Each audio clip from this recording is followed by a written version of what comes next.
Hey everybody, this is Harvey Sluggo Wasserman back for the 194th Green Grassroots Emergency Election Protection Coalition Zoom call. It is Indigenous Peoples Day, and we have a full boat, as always, starting with the great Chase Iron Eyes, who those of you in Radio Land are missing a really, really beautiful shirt.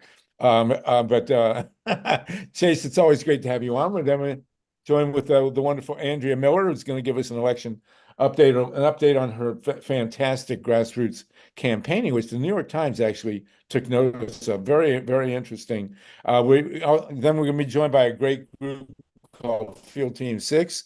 Not the people that got Osama bin Laden, but these people do grassroots organizing as well. In the second hour, we're going to go to that ultimate minefield, the Middle East. We're going to have a heartfelt and civil discussion on what's happening in Israel, Palestine. Everybody's going to get 4 minutes to speak, and we will see how long that goes. And then we will jump in the second half of the second half hour into more election stuff. We'll be joined by the great organizer, Russell Green. Want to discuss a tremendous piece by Tom Hartman, and also do a bit on the nuclear issue. The second hour on Israel is going to start with some serious poetry. Probably the only way we could deal with such a catastrophic situation. But it is Indigenous Peoples Day, although many of you will be listening afterwards. So take your cues. We are joined by the great Chase Iron Eyes, one of the most important figures, leaders, and spiritual presences in the Indigenous community, which, despite all odds, ladies and gentlemen, is still with us, despite the best efforts of the English Puritans and their ilk. We still have a very powerful and important Indigenous community in this country, thank goodness. And Chase, on this day of commemoration, you're going to talk to us for about 20 minutes, and we're really honored to have you with us. So welcome to Indigenous Peoples Day, and welcome Chase Iron Eyes. Yes, sir. Somebody please let me know when I hit 20 minutes. I don't have a way to keep track. We'll tell you. Even though I am a lawyer in my other life and we're supposed to keep immaculate time. But I want to first thank Tatanka for inviting me on. I've been extremely busy the last few days, the few weeks, months. Everything is blurred together the whole summer. And before I give an invocation, I just want to let the people here know that today I'm in Rapid City, South Dakota, which is the spiritual epicenter of our people. The Ocheti Shakowee is what we call ourselves, but the world knows us as the Sioux Nation. That includes the Pine Ridge Indian Reservation, the Standing Rock Nation, Cheyenne River, Rosebud, 9 just in what is now called South Dakota alone, a couple in what is now called North Dakota, 1 in Montana, 1 in Nebraska, about 4 in Minnesota, and about 15 in what is now called Canada. We've been here forever. We don't really know how long we've been here, but we have knowledge. But I'm not too concerned about linear time anymore. And I know that I've been on the show before, and I feel a real connection and a tether to those of you in the human family that are also seeking and giving yourselves to a deeper understanding, a more meaningful way of walking about your days, and the purpose and the meaning and the direction of whatever spiritual discipline you might find yourself engaging in today. I want to strengthen that. I want to offer the depth and the substance of our lived worldview, it's not pejorative, but like some academics might call it a mythology. We just call it a knowledge system. It is a system of knowledge that tells a people as representative of the two-legged beings, the human family. It tells us who we are, where we came from. And for us, that's here in the beautiful Black Hills of what is now called South Dakota, the home of Kristi Noem, as some of you may know. Things are really tense right now. Well, remember, and since you're with Kristi Noem, you got to be very careful about where your dog is. So, do you know where your dog is? They're guarded. I feel the tension in my own family, in my relatives on Standing Rock still. We've been standing up to corporate fascism, corporate hegemony, since the invention of corporate personhood, really. And this is during Sitting Bull's time that corporations gained personhood.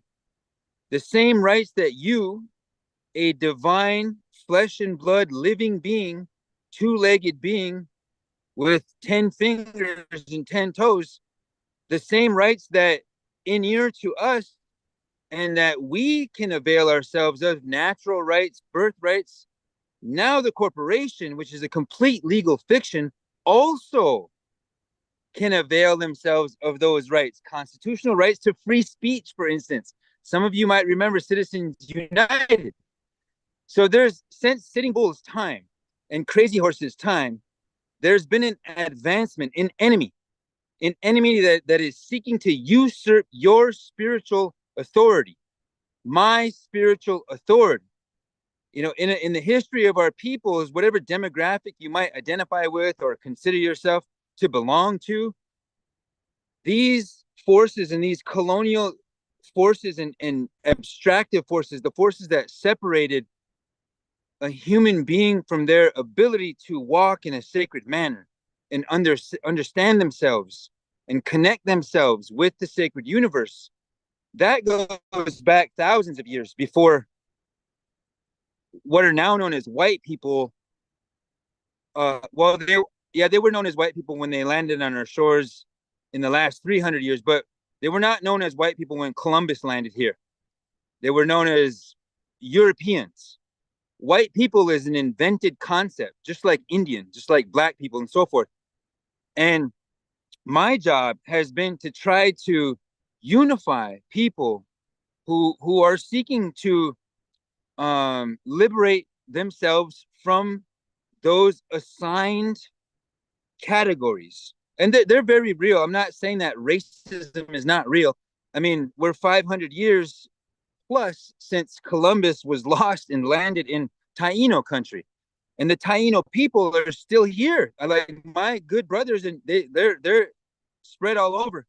But Puerto Rico and south of there into the West Indies, what is now called the West Indies, we've had a long standing fight to be who we are and to assert ourselves and our authorities against the corporate rule and the corporate imposition, the dehumanization really that is happening to all of us. So Indigenous Peoples Day, it's not a federal holiday yet.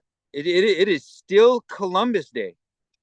And for those who might want to celebrate somebody like Columbus, we need to reevaluate and renegotiate really the fabric of what makes us a people, what makes us a nation, the cultural mythology, the stories that we tell ourselves as human beings and as Americans.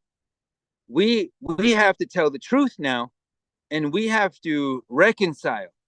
We have to seek a healing, because that healing has been denied to us by all of the institutions of the colony to this day, right now. The educational institutions, the institutions and halls of government, the institutions that drive the energy policy and the foreign policy of this colony, the United States of America, my country.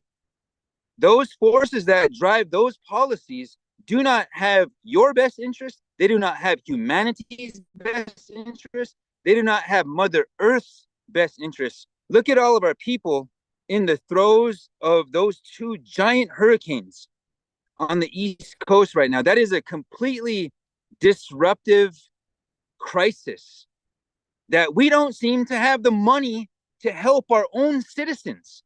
Yet we're sending billions and billions of dollars to those corporations who drive that policy. At the below that 10,000 foot level are the other players, the nation states and the other elected leaders and so forth that participate and propagate that dynamic. But I've only been paying attention for 20 years, I would say. And I see, and I don't mean to, Tatanka is my elder. So if you're about as old as Tatanka, you've been paying attention a lot longer than I have. And I know you feel that. I know that you connect with that because we naturally want peace. We are inclined to seek peace. But when peace is being denied to us, then it frustrates us and it makes us feel like we need an outlet for the energy because we feel assailed upon. We feel like violence is being instigated against us. And it is. It's not the same violence that's being instigated against communities around the world, again, at the behest of those corporations who are driving those policies. So we have to fight for peace, as crazy as that sounds. We have to fight for our natural rights, our human rights, our birthrights, and our constitutional rights. Because there's a conditioning and it's not even gradual, it's an encroachment, it's an immediate encroachment that is seeking to confine us. And I stepped up to those lines, right? There's a line where the arms and institutions of capital, power, privilege, extractive capital, power, and privilege, they have a monopoly on what is considered law and order in the country.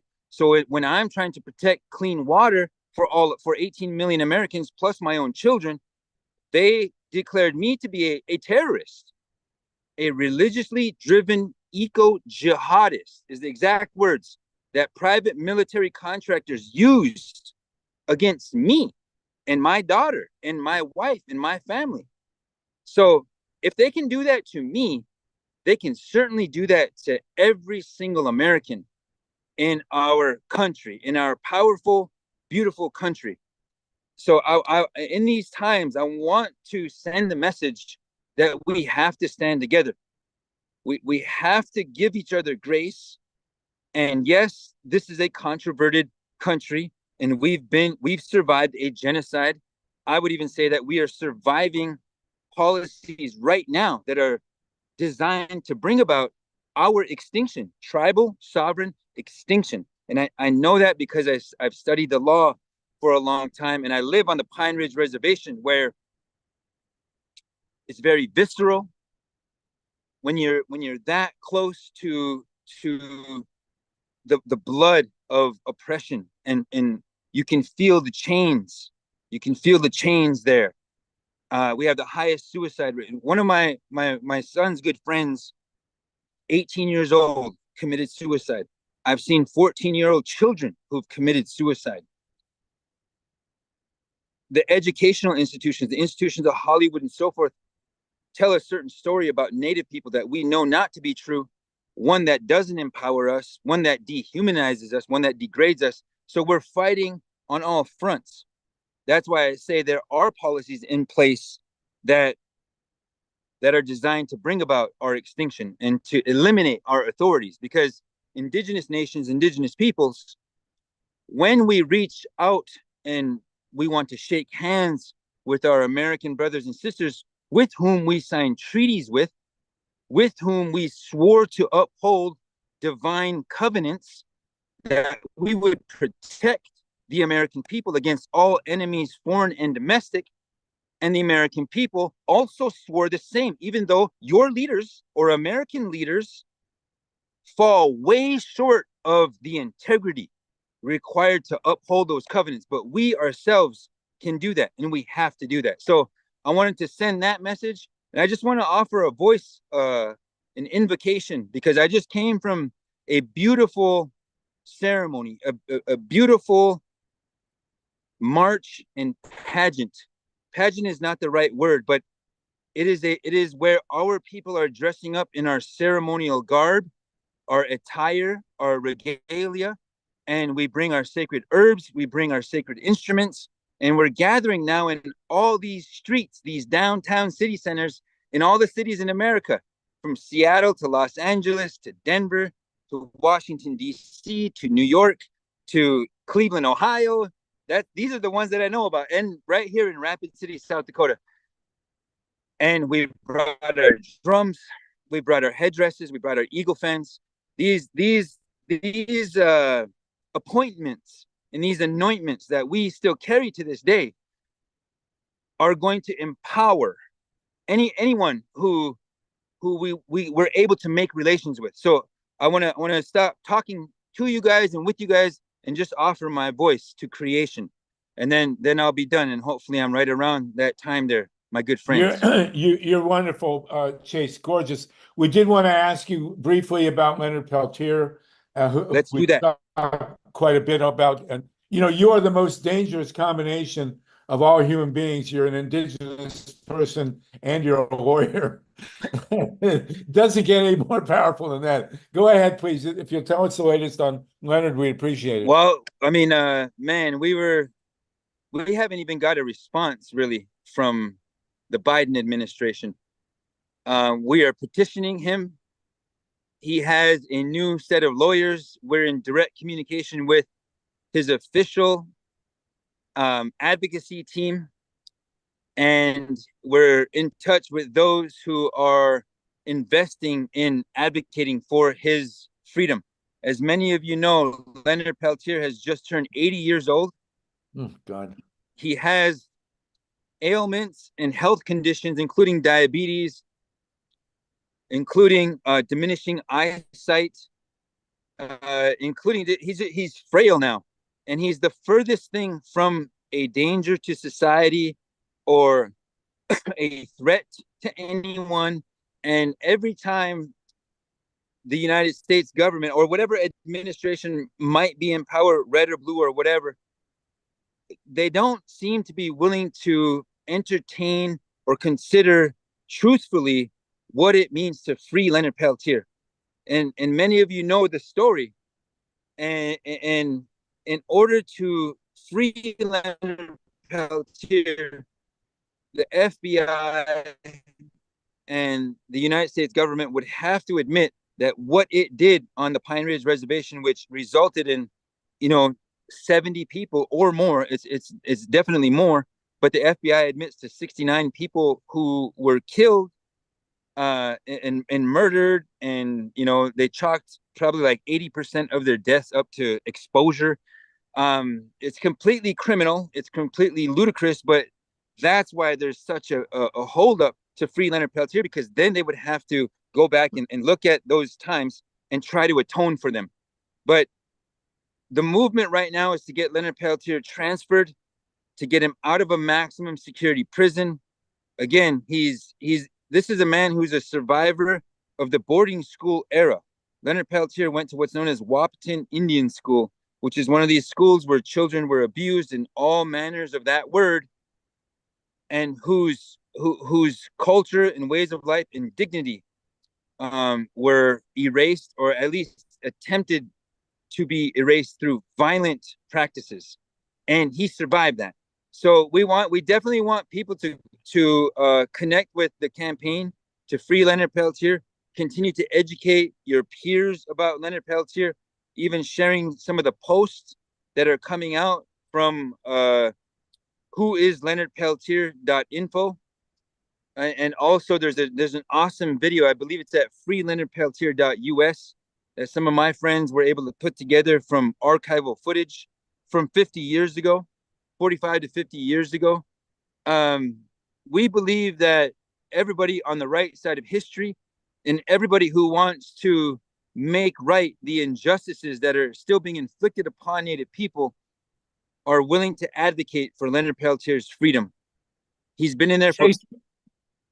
There's been a suggestion that what if the you offered to have him remanded to the custody of the tribe?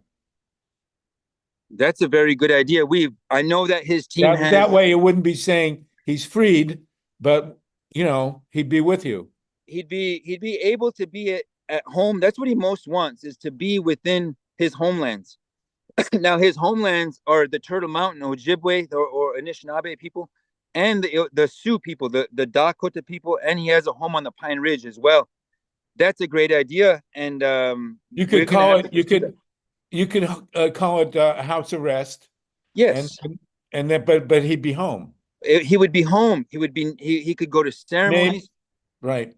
Maybe somebody in the FBI would go for that he's not freed, but he's under your custody. That's a very good suggestion, and I'll touch base with my friend there, Paulette, who is on his team. I think the real window is after the election's over, but while Biden is still in office. Mm-hmm. We're all praying for that, so let's hope. Okay, Chase, I know you got to go. We got two hands. We'll recognize them. Then we'll go to Andrea Miller. Then Russell Green has joined us with a report, and then Field Team 6. Ruth Strauss, please, and then Lynn Feinerman, and then we'll move on. Chase, you're great. You're really fabulous. It's wonderful to hear you. Go ahead, Ruth, and then Lynn. I'm amazed that they allow Indigenous people to become lawyers. That you better enjoy it. That may change. Go ahead, Ruth Strauss, please. Did you disappear on us? We have 53 people with us. Ruth, are you unmuted? Go ahead, Lynn, and we'll get to Ruth. Okay, thank you. Hello, Chase. Blessings. I really heard when you were talking about spiritual usurpation. I really heard the complexity of that. When you look just at Project 2025 and you see how much is hidden in that manifesto to kind of recreate the doctrine of discovery, in a sense. I mean, it's kind of a return of that snake, that serpent that wants to take over and make itself look like you, but it isn't you. And then and then you end up in that trap. And so much of that is going on. Political commentators are talking a lot right now about how Trump is trying to make Kamala look like him. And he's trying to project everything he does and then accuse his victim. I just wanted to kind of amplify what you were saying, because there's so much imposterism, impersonation that's going on right now. And it's psychological, not even just literal. Right. So thank you for that. There's almost no integrity. I mean, Trump changed everything. Trump changed the game in 2016. You don't have to be, a relatively spotless candidate. You don't have to speak the truth. You don't have to do any of that. It's different. Politics is entertainment for a lot of people, but it's life or death for those of us who are targeted within Project 2025, including women, Indigenous peoples, any dissenters. And so that is a very well-placed focus for us to galvanize around is Project 2025. Well, my view was shaped when I was growing up. There was a comedy album by a guy named Stan Freberg, and he has a scene where Columbus, lands on the beach and claims that he discovered the Indigenous people. And they say to him, "What do you mean you discovered us? We discovered you on the beach here." That shaped my entire life, that one line in that album. The doctrine of discovery, matching that with the 2025, I'm going to take that suggestion and I'll give some source credit. I'll do a video on it or something because it's brilliant. Go for it, please. Last one, Ruth Strauss, and then we're going to move on to Andrea Miller, and then Russell Green, and then Field Team 6. Go ahead, Ruth. I Okay, thank I Can got you to hear warn you, me? Chase. Ruth is from Alabama, so you know, there you go, Ruth. I'm liberated from Alabama. You can hear me? Yes. Yes, yeah, Okay. we're good. Well, first of all, I just wanted you to know that I want everybody to know that that video that you were referring to, it's a film, and I can't remember the name, but I just saw it at the Tubman House a few weeks ago. It's excellent. And what's really insidious is it's not only that the FBI, kind of, cornered Peltier, but they were even more evil, and they conscripted a lot of Native Americans to work with them. So they had the tribe working against each other. And I think that was one of the, things that was kind of interesting and awful from the film. The other thing I Okay, wanted to say is, I just wanted to say one other thing. When I please. was in medical school, I lived on the Zuni reservation for part of that time. And it was just such a wonderful experience. And I got to go to all the tribes and meetings and all. The artwork is just phenomenal, from jewelry to basket to vases. And, it's really something that should be taught in our schools. And of course, there's the horrors of, being taken away from your culture at a young age. But it was just a life-changing experience. So thank you. Thank Very you, quickly, if I could respond to a couple of things. One, please. the federal government committed crimes to imprison Leonard Peltier. They suborned perjury. They tampered with witnesses. They excluded, or they refused to disclose, the prosecution refused to disclose to the defense exculpatory evidence. So evidence that the bullets that they were trying to say Leonard Peltier fired from a particular gun, the ballistics didn't match up, but they withheld that, which is a crime. So like, if you're on the other side, it's so difficult for you to admit, hey, we actually committed crimes to imprison this man for 50 years. And so that story, Incident at Oglala by Redford, that's a good work about Leonard Peltier and the American Indian movement.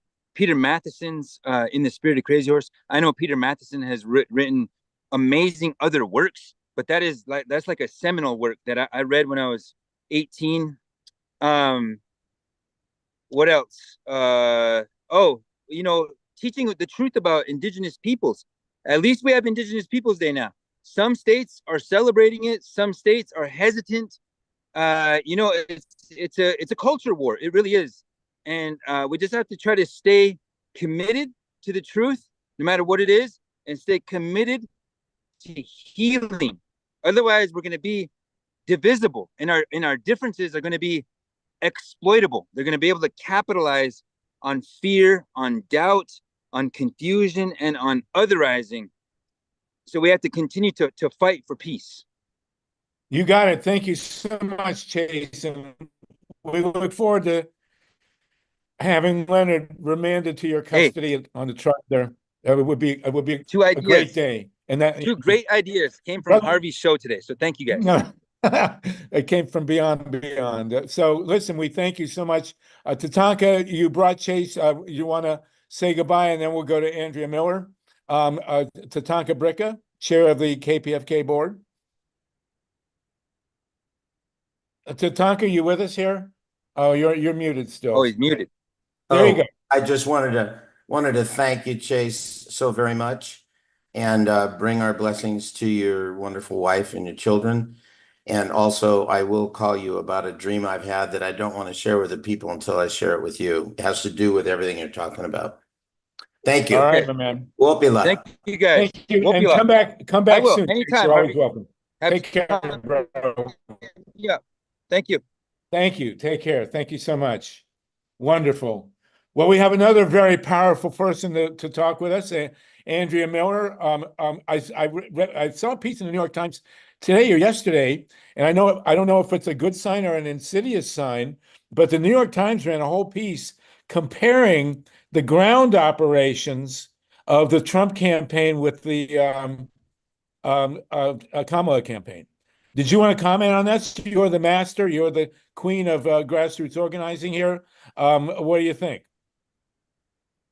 Well, I read the article, and yes, the outreach in the Harris campaign is far more structured, and hopefully is really bringing in people from local communities. We know that when it began, that is not what they were doing in the Black community. They were bringing people in from other communities.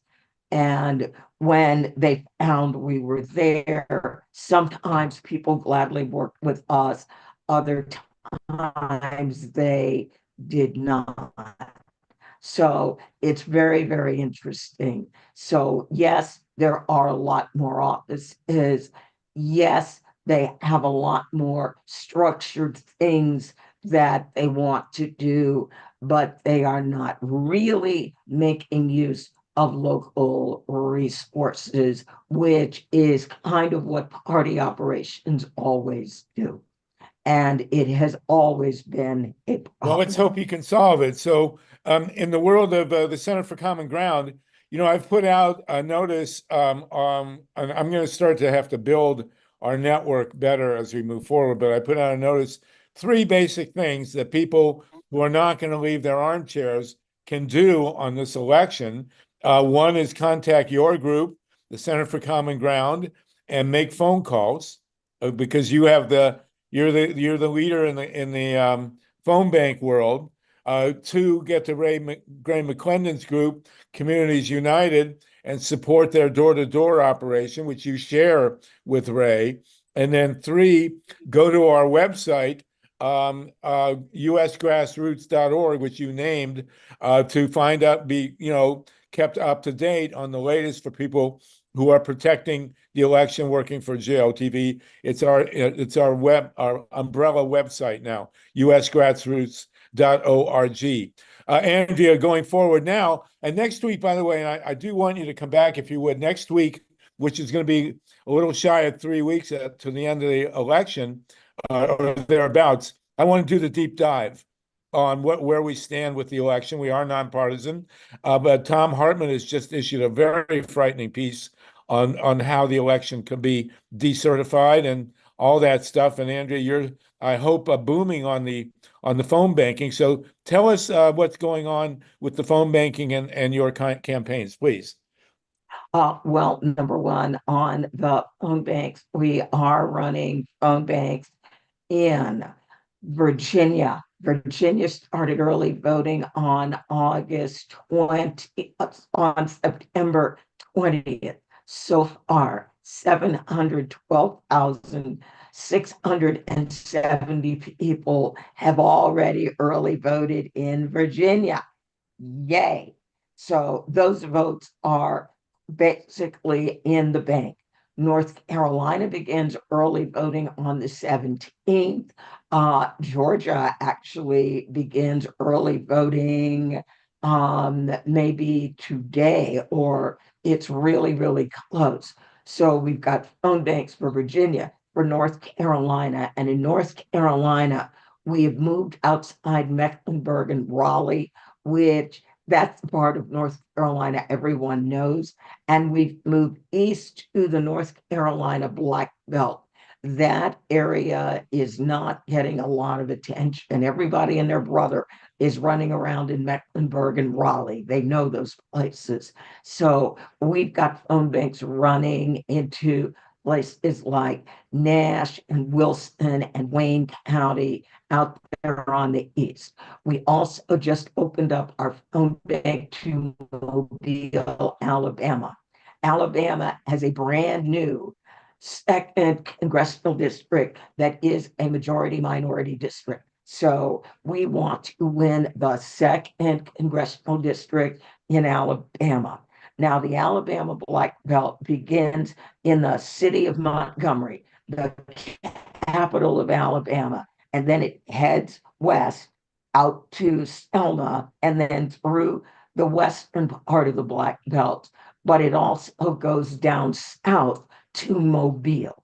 CD2 is the southern range of the new CD2. So we will be texting that, we will be calling that. We are also working in Florida and Texas. Now, here's a little piece of information you may not know. Florida and Texas, both states, when you look at registered voters, 50% of the registered voters are European or white, which means 50% of the registered voters are people of color. There is no reason for Florida and Texas to look the way they look. It is because Black voters, Hispanic voters don't vote. So we are doing turnout in Florida and in Texas. Those phone banks are up and running. So wouldn't that be amazing on November 6th to hear that we had won Texas, and what the heck, I like to dream big, and Florida. Well, there you go. And I don't think, in a nonpartisan way, I don't think that there are two more loathsome creatures in the U.S. Senate than the senators from Texas and Florida. So, Andrea, more power to you. And of course, we're always asked, though, what can I do? And you can make phone calls from without leaving your chair in a nonpartisan way to get out the vote. Yes. And Andrea, in those and what I want to say, Harvey, is number one, no one will ever get your phone number with our phone banks, and our phone banks are very easy to use. They are not going to run away with you like you're on a runaway horse. And most importantly, we leave messages. Would you really knock on someone's door and not leave a piece of literature? How dumb is that? When we call people, if there is an answering machine, we leave a message with where they can early vote and when it's available. We make sure voters get the information they need to vote. We don't just call them up and say something stupid like vote. Where? When is it? How do I get there? We work on answering those questions. Well, a couple of weeks ago, I was phone banking for Pacifica, the radio network, and the first three people I called answered the phone. I was shocked. And then after that, I left messages, but it's very satisfying. Think of it as a cheap postcard. And so, Andrea, if you'll put your link in the chat again, Steve flashed it, that would be great. And, people, there's no excuse. You don't have to leave the house. In fact, Ray McClendon has been on before asking people not to come to Georgia to knock on doors, but to make the phone calls. So and we are running a very, very special phone bank. It is called Phone Banks for Introverts. And that is for people who really don't like making phone calls and are like, oh my God, I can't really be on the phone. And the answer is yes, you can. And that call is tomorrow. I am going to drop the direct, if my computer is willing, I'm going to drop the direct link to sign up for phone banks for introverts. All right, I've got it. And as I said, this is for people. We really designed it for our postcard team, our literally tens of thousands of people who write postcards and go, oh, I'm too shy to be on the phone. These are really empowering calls. You're not selling candidates to voters. You're not trying to persuade them to vote for someone. You are simply making sure they have the information they need to vote. And you know what, Harvey? A lot of the voters call us back. We have a phone number for every one of our states. And we call the voters back. A lot of times the voters call us back to say thank you. Nobody's called them in decades. How sorry is that? Or the other thing they sometimes say is, I couldn't understand exactly what you were saying when you were giving the phone number. Could you give me the phone number again? So we make sure people have the tools they need to be able to vote. This is going to be a Wild West show of an election. There's no other way to put it. Well, you just did, Andrew, you just did the best imitation of Gilda Radner I've seen in years. But please do that. And remember, most of the time you're calling, you're leaving messages. Yes. What's the percentage of people who actually pick up? If you are calling rural counties and you are calling on Sunday afternoon or in the evening, your pickup rate might be as high as 20%. When you're calling the big urban counties, Mecklenburg, Charlotte, Raleigh, people have caller ID. I don't know that number. I'm not answering the phone. Rural voters, phone rings, they pick it up and say hello.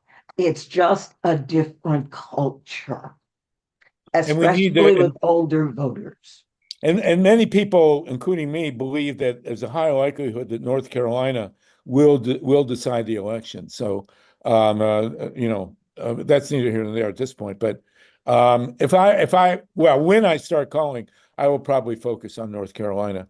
But anyway, thank you. And if you're focusing on North Carolina, call not Mecklenburg, not Raleigh. We want to drive calls out to those rural counties because Jason Berlin will probably tell you all the big groups have descended on Raleigh, Mecklenburg. Good. All right, Andrew Miller, thank you so much. You're fabulous. We've had 58 people listening to you, and we will want you back next week. We're going to do the big summit on where we stand on the election on October 21st. And Sluggo, but Andrea just said we call a transition. And that is a really good segue to Jason. Jason, thank you for being patient. I know we told you to be on at 5:30 and you were here right on time. So we're going to try to catch up and get you on as soon as possible, right? One second. Michael, we do Mike, we do have Russell Green as well. Russell, do you want to jump in very quickly? Or do you want to wait to hear what I'm happy to wait and hear from Jason and go afterwards. Thank you. Jason Berlin. Thank you again, Andrea. It's always wonderful to see you, and we'll see you again next week. Okay. No nukes, and let's get everybody registered. Very satisfying, by the way, the work on the phone. Jason Miller, I'm sorry, Jason Berlin, please. Oh, you married us. You made it. I'm okay with that. It's called a shidduch. Okay, go ahead, please. Hey, and my husband is. Andrea, we did want you to be in touch with Jason Berlin because your two groups are very. They are. They're already in touch, Sluggo. Jason has been getting around. For those who aren't aware of Field Team 6, not SEAL Team 6, Field Team 6, Jason and Field Team 6 are really going above and beyond all expectations, breaking all kinds of records, reaching out and touching voters in all the swing states, and not just in the presidential race, but in House races and Senate races all across the country.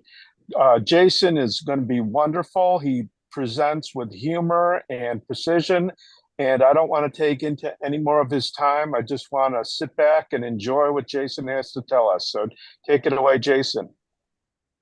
Thank you so much. And thank you for having me. Thank you for Andrea Miller. Hearing you say my name. Oh, you're my hero. You're my total hero. You're amazing what you do. I love it, and I love you. And thank you everyone on this call for being the badasses on the front lines who have saved the world numerous times since 2016 and who are saving it again right now. And you're so epic. You drink from a blender. That is who's gonna beat someone like that? Nobody. Sorry.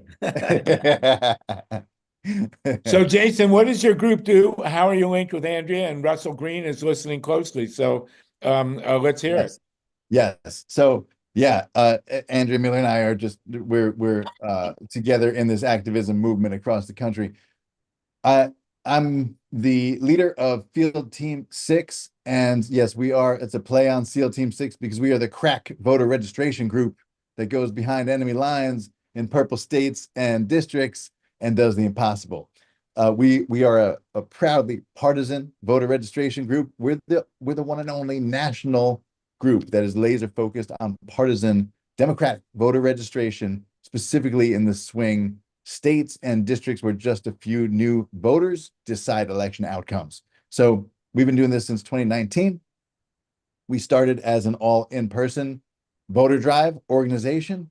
COVID forced us to pivot to digital, and we started building this first of its kind database that now has 40 million people in it, which is about 13% of the American population. But what we use that for is there are currently between 15 and there's 15 million unregistered likely Democrats in this database who have at least email and or cell phone that is textable. We reach out to everyone in our database, these unregistered likely Democrats, via email, text, phone call, postcard. And that is the lion's share of what we do.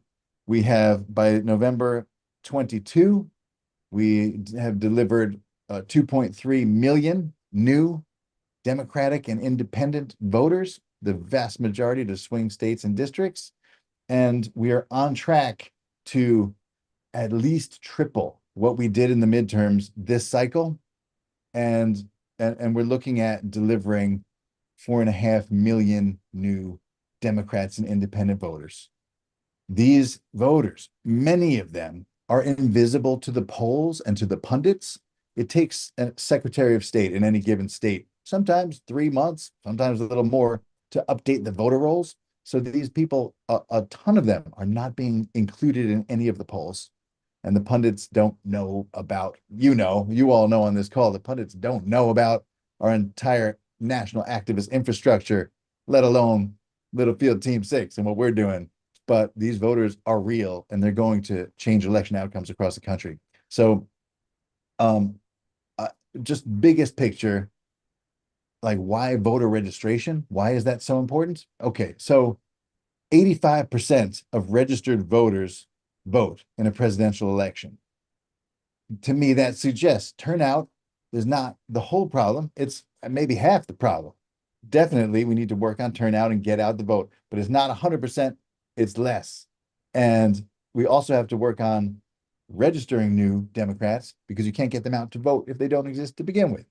So that's where we're laser focused on feeding the beast. The get out the vote beast, that's the entire party from national to local levels. It's every campaign. They're focusing on getting out the vote, most grassroots groups.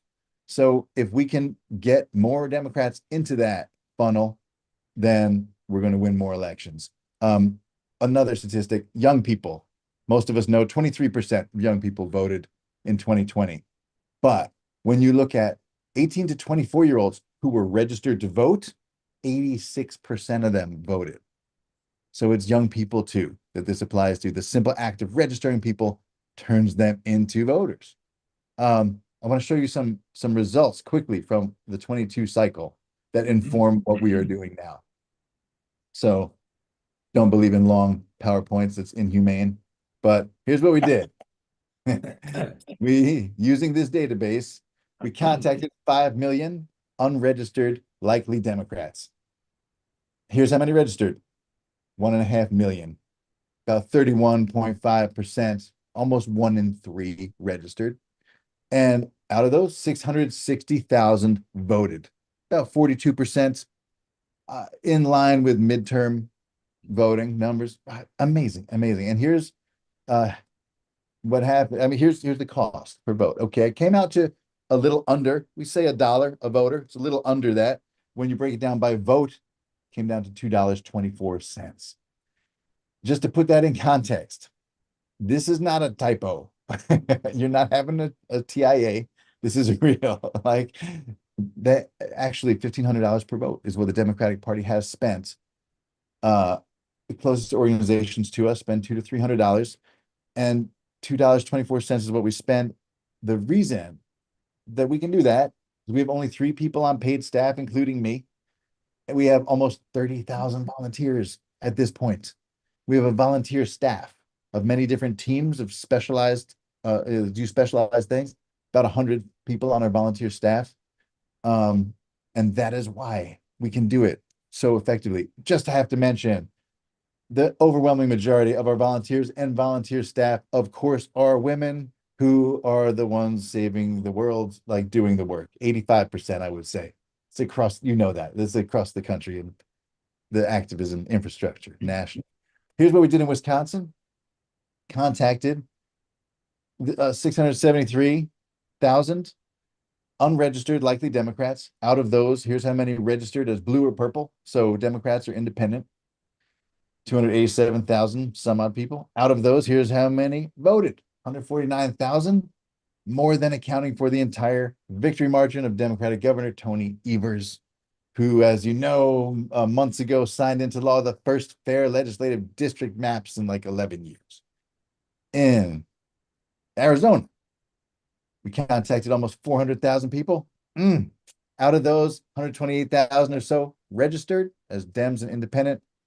60,000 voted, more than enough to defeat deranged psychopath Carrie Lake and and get Governor Katie Hobbs into office. And just one last state. This is actually our lowest yield. It's tough to get good data on Nevadans because they move in and out so much. They're very transient. So 175,000 we contacted. Out of those, 27,000 registered.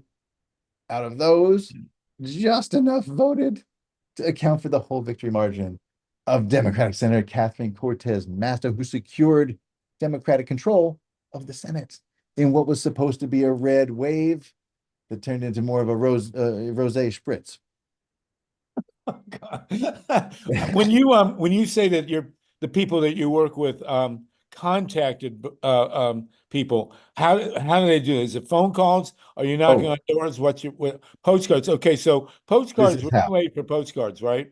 So you're talking about now about phone calls and texts. Do you knock on doors? Postcards, phone calls. We don't knock on doors. We do some in-person voter drives, and we have support training for anyone who wants to lead those in any one of our swing states. I actually think we have 10 states, state-specific trainings once a month. We love that. That's super important. Numbers-wise, we do a lot more with these digital means through our database. So yeah, text, emails, postcards, phone calls. We need an all of the above approach. These are all volunteer driven, except the emails, which we do on the back end, with our volunteer staff and the 3 paid members. Yes. All right. So going forward, going forward, you're not going to be doing any postcards. We are writing postcards until October 29th. Okay. Yeah, just big picture right now, from now to the election, the next 22 days, gulp. Oh my God. These numbers are predictable. I should know every day. Tomorrow's going to be 20, but I'm still going to have a new heart attack. Sluggo, I just want to say it's real important to note that this is a nonpartisan Zoom. So we welcome Steve Bannon to make a call from the prison payphone or whoever from the other side to give a rebuttal to how they're going to ram Project 2025 down our throats and strip away all of our basic freedoms in a very nonpartisan way. Absolutely. Yes. Absolutely. And Russell Greene, you're here with us. Did you want to jump in and talk with Jason Berlin? We talked earlier. We wanted to ask you, Jason, are you related to Irving Berlin, who wrote White Christmas? I must be, because it's a small world. Gifted. Oh my God. So these are, which ones are the target space? The light blue or the dark blue? The light blue. So these are our targets for, I'm going to just wrap it up real fast, but these are our targets for right now. we have not had a chance to edit the map and revise it, but we've added Texas and Maryland for Angela Alsobrooks and Nebraska for Dan Osborne. So we are going. Oh, wow. Full So throttle. Dan Osborne is not a Democrat. Correct. You are, I'd say you're not nonpartisan because he's not a Republican, but he's multi-partisan. MYLA RESON, and then we'll go to Russell Greene. MYLA, you had a quick question, and Russell's got to jump in, please. I do. Thank you so much. I am particularly interested in what you said about people that you've registered, not necessarily on the radar of the poll takers. I'm concerned about Montana. John Tester, we're hearing that he's not polling well. And I'm just wondering if you have some good numbers for us to kind of help us think that maybe there's hope for Tester in Montana, possibly. And then go ahead. And then I'm also very interested in Texas and Florida. Yes. So I do have to jump at 3. I'm so sorry. So I'll answer that question. And Russell wants to get in with you real quick, so go ahead. Okay. Yes, we are basically in the next 22 days. We went from 15 states to 9 as the deadline hits, but we're going all the way through close of polls on election day in our final 5 states, because there is voter registration on election day in Nevada, Michigan, Wisconsin, California, and Maryland. So we need everyone to volunteer, spread the word. If you can donate, great. That absolutely helps us get to more people. And in Montana, yes, I believe there's hope. We've contacted, there's 1.1 million people in Montana. That's adorable. That's so few. We know like half of them on a first name basis by now. We've contacted like as many people, about 200,000 people in various ways to get them registered to vote. It could change election outcomes there. So I would highly recommend in your phone calls to Montana that you not refer to the state as adorable. But Russell Greene, please jump in. I don't know if Actually, Harvey, I didn't have a question. It was a fantastic presentation, Jason, and I was going to ask about volunteer opportunities, but then you dropped the links in just as I was thinking to ask. Perfect. Thank you for that. I'm really excited to hear about this. I'm glad to see your presentation. And it's great to have Andrea and Jason and you, Russell Greene, all on the same call here. So it's really good. Now, Russell, you had a group to introduce. Do you want to talk about them, please? Thank you, Sluggo. Thank you for allowing me to join you on such short notice. It's really good to see my friends. I've been working outside. Russell, we got 2 more minutes with Jason, so let him sum up, and then we'll get right back to you. Oh, I misunderstood. I thought that was a segue. Jason, excuse me. Oh, no problem. No, I thought so too. Yeah, I'm just. Go ahead, I just want to say, it's just 22 days left. It is, it's such a joy to be alive right now, where we have these 2 joyful warriors at the top of our ticket, and 2 people who are worthy, 2 heroes who are worthy of the heroes on this call and all the heroes in the grassroots who are fueling their victory. It's amazing to have someone like Kamala Harris, who just entered the biggest spotlight in the country without hesitation and has just hit it out of the park and been flawless ever since. Like just with entering it with joy and confidence, like a political Simone Biles, just sticking the landing. So, okay, and Russell, you have a group that I want you to introduce, Andrea and yeah, I hope you can stay, Jason. Shall I move forward now? Great. Yes, please. I was just saying how nice it is to be with all of you, and that I've been out of the day-to-day campaigning after a couple of decades. I'm working on other projects that are climate activism, but through music and poetry, and looking for something huge climate-wise that could really begin to move us in the direction that we all need to go. But with this election, right here, right now, something was brought to me a couple of days ago that I'm excited about, and I want to make sure I bring it to your attention and see if you're as equally as excited about it, and we can begin to move it into our shared networks and organizations that we represent or work with. You probably have heard of it before. It's not new. I mentioned it to Sluggo. He was aware of it from years before. It's called Swap the Vote, and I'm going to take you through a PowerPoint that sort of outlines it. But the general premise is that the Electoral College, and Wisconsin's 1 million voters and 2 senators and et cetera, is a good example of it, doesn't allow the third party voter to vote with the kind of freedom that ultimately they really should be allowed to, without potentially creating a lot of outcomes that are very risky. So let me go back to the beginning of this. So it's called Swap the Vote.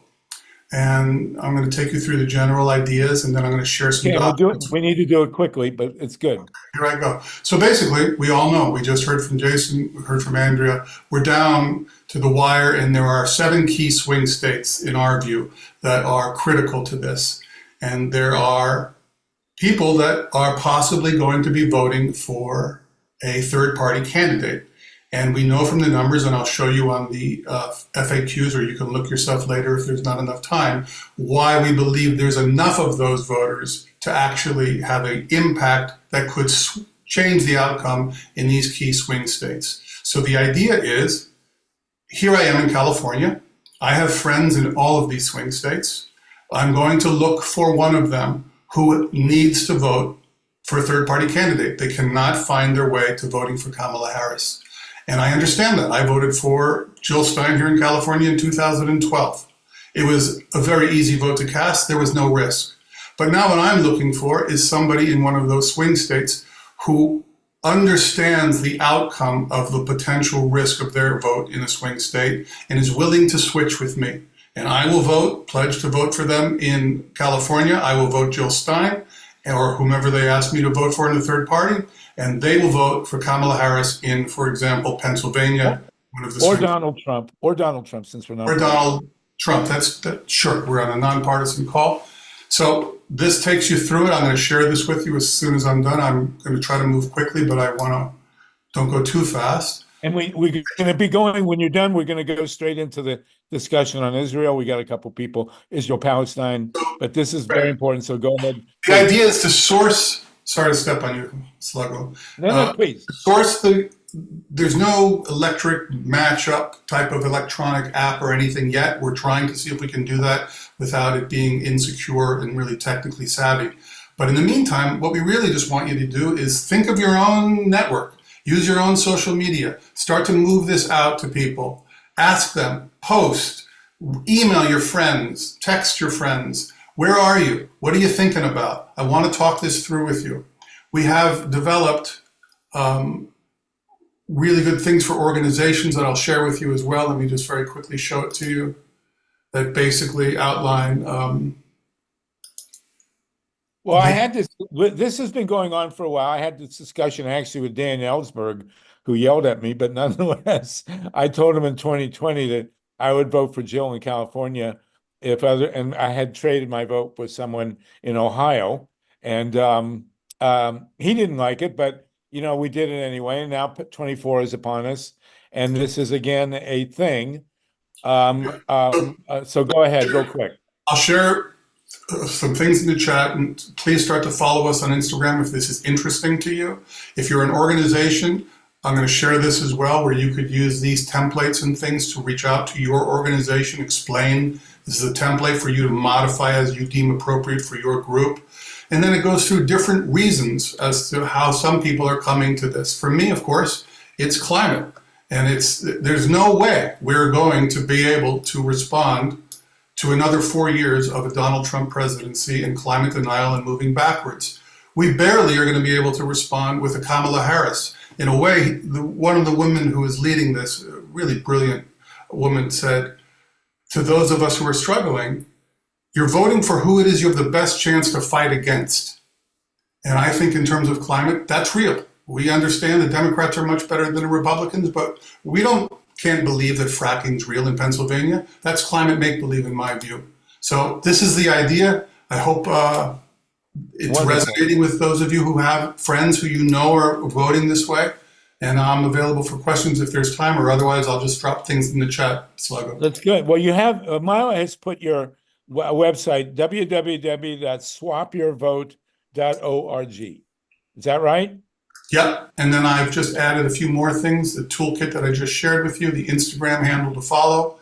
And if you have other questions, that I haven't addressed, you can email there. And if anybody on this call right now knows they want their organization to be part of it, please drop your name right in there to either everyone or to me directly, Russell Green, and I will add you to the list, and we will be in communication.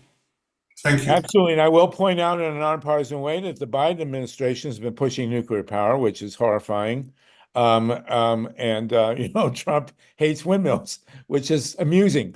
So nonetheless, Russell Green, you're a great genius, and we really appreciate this. This has been a long time in the making. I mean, people have been talking about this since 2000, when Ralph was running in Florida, and there was swap the voting. I have voted a number of times for the Green Party candidate since then, and here I am in California and with lots of friends in Ohio. So we'll see if I can find a taker. Okay. Actually, when I was in Ohio, I swapped my vote with someone on Martha's Vineyard because Massachusetts was a safe state. And so he voted for Ralph, or who, I don't remember what year it was, and I voted for whoever in Ohio. So now I'm in a safe state, and I'll find somebody in Ohio to swap my vote with. I just want to show you something really quick in the last 5 seconds, Harvey. Okay. On the FAQ page, if you're trying to understand how this could actually matter, this FAQ page lays it out really nicely in terms of the number of votes, taking, for example, the 2000 loss of Gore in Florida. So these 7 swing states that we're focused on, we're not talking about a million of votes like Jason's going after. We're talking about hundreds of votes that could change the outcome. So hopefully, and it's not a big ask. It's just to make people aware of this, because I think people who are in this situation are wrestling with the idea of what choice to make. They don't feel comfortable voting for one of the 2 major parties, and they understand the risk they could be taking by allowing Donald Trump president. Thank you for the time. And this short circuits a lot of endless hand-wringing on the side. It used to drive me crazy. People yelling at each other for voting one way or the other. Just swap your vote. And then we don't have to listen to this, Mr. Governor. We're moving ourselves around the electoral college quagmire that we're in. Exactly right. Very good. And I voted for Quagmire, and he didn't win, but nonetheless. Anyway, listen, you guys, this is wonderful. Thank you. That was very valuable, Russell. Thank you very much. Thank you for allowing me to talk. I think someone had a hand. Then we're going to go to Israel, to the Middle East. ILENE Proctor, you're sort of fudged up there in North Carolina. Did you want to jump in and say something real quick? Yeah, a few things. First of all, I'm knocking on doors in North Carolina, specifically in Hendersonville, which is primarily Republican. I wanted a list of unaffiliated voters, and we knocked on their doors, and every single unaffiliated voter was going to vote for our team, for Kamala. Another thing that's worrying here, that's just begun, is that there are Trump people in big trucks, and they're threatening FEMA people. Oh, God. Talk about insanity. Threatening FEMA people. Threatening FEMA people. Unbelievable. It's just mind-boggling to me. Wow. Well, ILENE Proctor, we're glad to have you in Asheville, North Carolina. And thank you for checking in. If there's anything else you wanted to jump in with, and then we can go to the Middle East. Basically that. Okay. Listen, you need to clean your screen, but clean your camera there. But it's good to see you. You're muted now. Oh no, now you're good. Okay. And ILENE, of course, is our great PR person.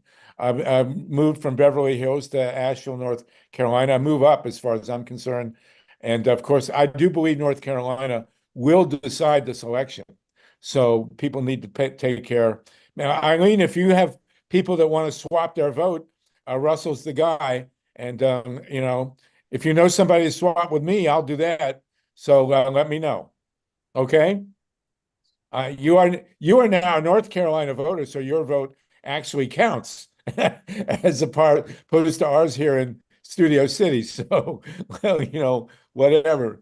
Myla, real quick, and then we have I people just, waiting. I know, but I have to ask you, Eileen, are you documenting? Do you have some documentation about FEMA people being threatened? It's just a huge story, and that's all. I know that's not what we're talking about right now, but it's really. I just several things being covered, so it's not just our observance, and it's in very really affected areas, Chimney Rock and Lake Lure, that was totally decimated, really decimated. Those people lost their homes, cars, businesses, everything. And those are really sweet, lovely little areas. Like, Oh, God. It's hard to, yeah, we'll have to talk about that more. Good question, Myla. We appreciate that. Wow, that was a lot. Fantastic, Andrea Miller, Josiah Berlin, Russell Green on vote swapping. The best thing about the vote swapping thing for me is that it ceases all the mishigosh and hand raising ringing on the left. You know, it drove me crazy. Election after election, people are yelling at the Green candidate, and I'm just saying, you know, okay, vote. You know, I'm in Ohio this year. I'll swap your vote, whatever. I mean, it just ends the endless. It ends the circular firing squad. Let's put it that way, and so we don't have to tolerate all this craziness about who's going to vote for what, for who, where. You know, we just play the electoral college. It makes perfect sense. Thank you, Russell, for that. Thank you, Eileen, for your report. And Andrea, of course, and Josiah, it's always great to have you on. Jason Berlin. I'm just going to call him Irving so that that will simplify things. We got 53 people with us.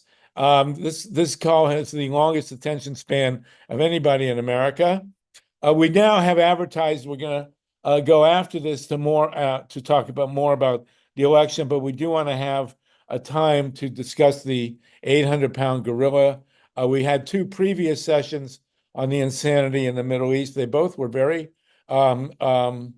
civil and very cordial, and I think they accomplished things. I did want to start with poetry. Mimi Gurman, are you with us, Mimi? I don't see you listed here on the oh, I hope she didn't get. Yeah, I don't see Mimi either. I hope she didn't get the time wrong, although she's been on with us before. She's not. I don't see her with us. Nope. We had two other poets who were going to join us, Jenna Fleeson and Anita Burrows. Anita Burrows, are you with us? Or Jenna? This is amazing. Neither. I've been checking for them. They haven't shown up. Wow. And Dennis Bernstein's not with us either. Neither, Well, either or. Yeah, you know how poets are. Yeah, I don't know, but they are. It's not even 420 yet. What the heck, man? Right. No, it's not even 320. All right, so if we can go ahead with this, and then we'll come back to election issues. Does anyone wish to make a short 4-minute statement? I know, Mike, you had a lot to say about what's going on in the Middle East. Yeah, I'm really sorry that our good friend Dennis Bernstein, a truly historic leader of conscience and somebody who's been on the front line of the struggle for justice and humanitarian peace and all things nice and good. I really wish that he could be here with us. He usually is. People can tune in to hear him on Pacifica. Sluggo, if you want to do a quick plug of when Dennis's show is on. Yes, Dennis' show is on at 5 p.m. on KPFA, and I assume at kpfa.org as well for people nationwide who want to listen in. It's a great show. He's a great guy. And our show, California Solartopia, is also on at 5 p.m. on Wednesday. So more or less, unfortunately, but it doesn't really matter with the internet. We are head to head. This week, we're in Fund Drive at KPFK, FUND, not FUN. And we will be talking further about the nightmare with the energy policy in California. So, yeah, there we go. And this is an upcoming event in California, but let's go straight where we were going to go, to the Middle East. MYLA RESON, did you want to make a comment, please? And then everybody else wants to line up. We will certainly ask for your civil participation. 4 minutes. And Slug, I'd like to go right after MYLA. Oh, yes, Mike. No, I had you first and then MYLA. Either one of you, which one of you wants to go first? Mike, go ahead. I was just sending a text to Dennis Bernstein to see if he could jump on. So. No, he can't. He's got a conflict, but thanks for doing that, MYLA. Anyway, we all wish that Dennis could be here. We wish him all the best, and we thank him for all of his leadership and conscientious advocacy for peace and justice, and he's an absolute superstar. Dennis and I got kind of, I don't want to say we got into it, but we had a little bit of a discussion last week. And if I could do the honor of encapsulating some of what he was saying, is that this is a horrendous, hideous humanitarian tragedy that started out in Gaza. It spread quickly to the West Bank. It's now into Lebanon, as Netanyahu is doing what he's wanted to do for a long, long time, which is to engulf the entire region into warfare. And his end game in a conspiracy with Saudi Arabia, and this is my opinion right now, I want to make it clear. Dennis called out American complicity in continuing to send bombs and weaponry to Netanyahu and to Israel.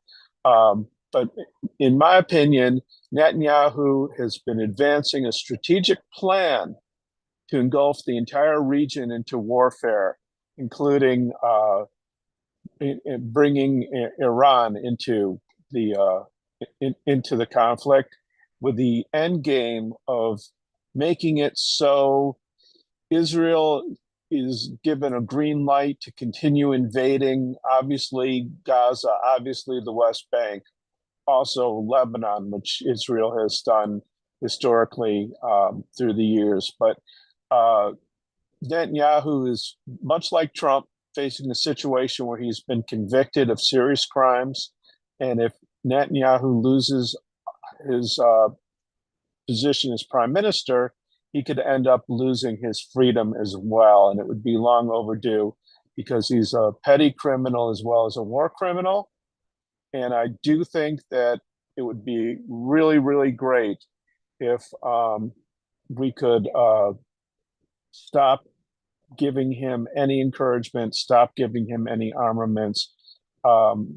This is a nonpartisan show, but I am the National Communications Director for Progressive Democrats of America in my day job. And it is my duty to inform everyone that PDA called for a ceasefire almost immediately after the conflict began about a year ago. We still demand a ceasefire, and we also are calling for an arms embargo against Israel, because Israel is in violation of what is known as the Leahy Law, where it's against the law for the United States to send any weaponry or any warlike material to any nation that's using it for an aggressive war.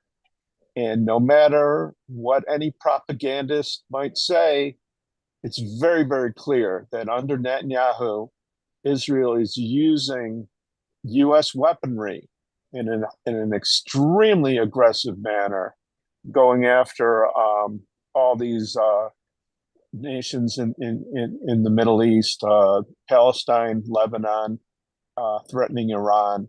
And it's risking toppling the world into a very widespread conflict that is in nobody's interest, except for maybe Netanyahu's, maybe Saudi Arabia's, maybe Trump's.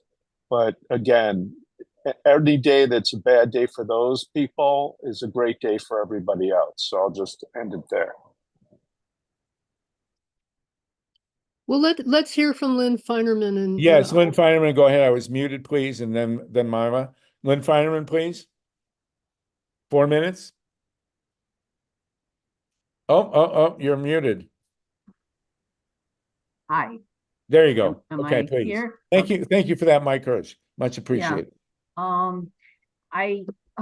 This might be a little rambling. I'll try to do my best not to ramble, but I have been reading the book called House of Trump, House of Putin. Yes, and I read that. Yeah, and it's devastating, because one of the very big connections in the entire trans world mob oligarchy that includes Putin, Trump, and everybody else is the Lubavitch connection. Let me just preface this by saying that I am a Shabbat observant Jew. There are many aspects of Torah that I love deeply. And so, it's like almost having to take a loyalty oath, while you're appearing before, Joe McCarthy. And of course, that brings up Roy Cohn, who is right there in the corporate oligarchy network.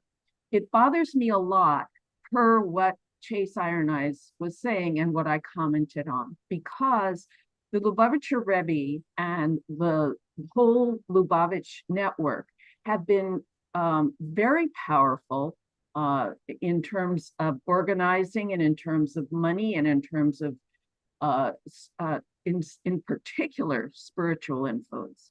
They are directly connected with Jared Kushner, who is a slum landlord of the worst water, and is trying to slum landlord the entire world, including the Gaza Strip, with his dreams of beachfront property. What I'm trying to get at is that this is not just a political struggle, just as Chase was saying. It is a spiritual struggle. And there are certain spiritual traditions that are being held hostage by the forces that are trying to maintain a status quo on this planet. And Netanyahu, it's my feeling that Netanyahu is running with Trump. And he's been running with Trump all along. I mean, many of us think that, but I think that he's a lot more, I think they set Biden up with this horror in order to manipulate politically.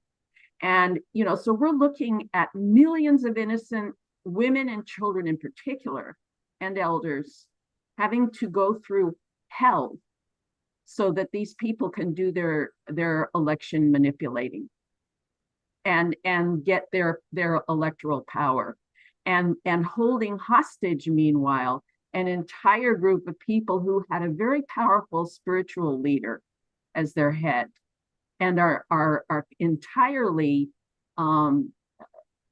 controlled, shall we say, by whatever is behind all of this election manipulating. And I'm just going to mention one thing.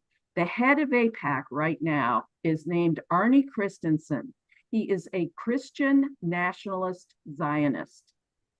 And there is a great deal of Christian nationalism hiding behind all of this, worldwide authoritarian network that is trying to impose their own vision of everything on this world. And, in a sense, even when we're looking at gigantic suffering on the part of the Palestinian people, on the part of the Israelis who were killed, in a sense, we're looking at them being used as pawns and puppets in this game. I think we should never forget that the United States is supplying 68% of the weaponry that's keeping that horror going. And Germany is supplying the other 30%. And I think it's really important that, we look at the larger picture with this. Yes, Netanyahu is horrendous.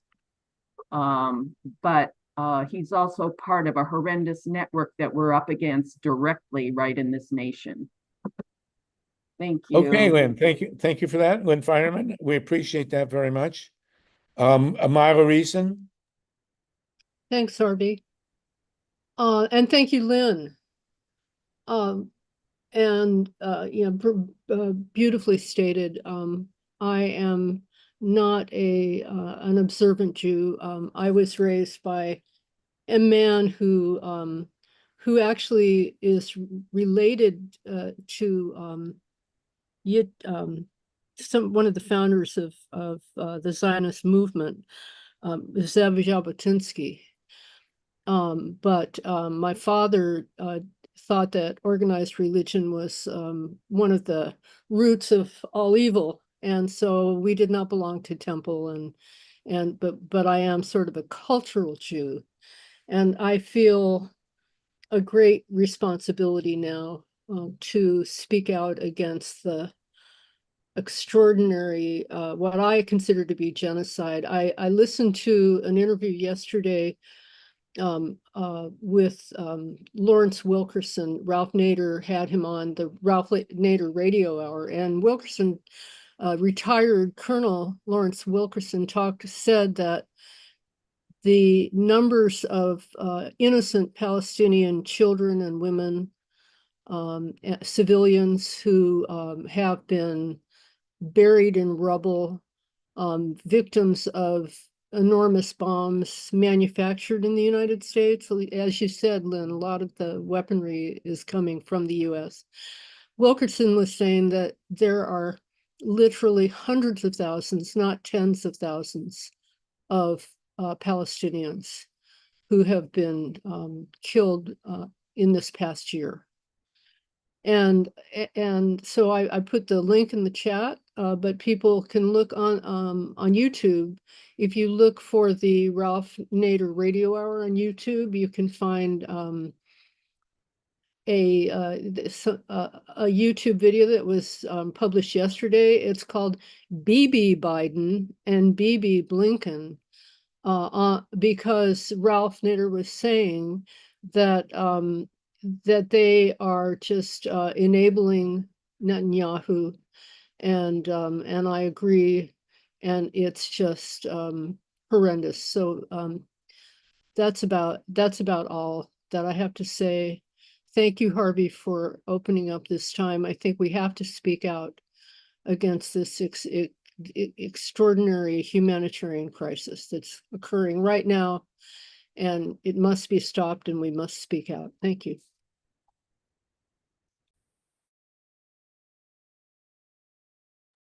Sorry, I was muted.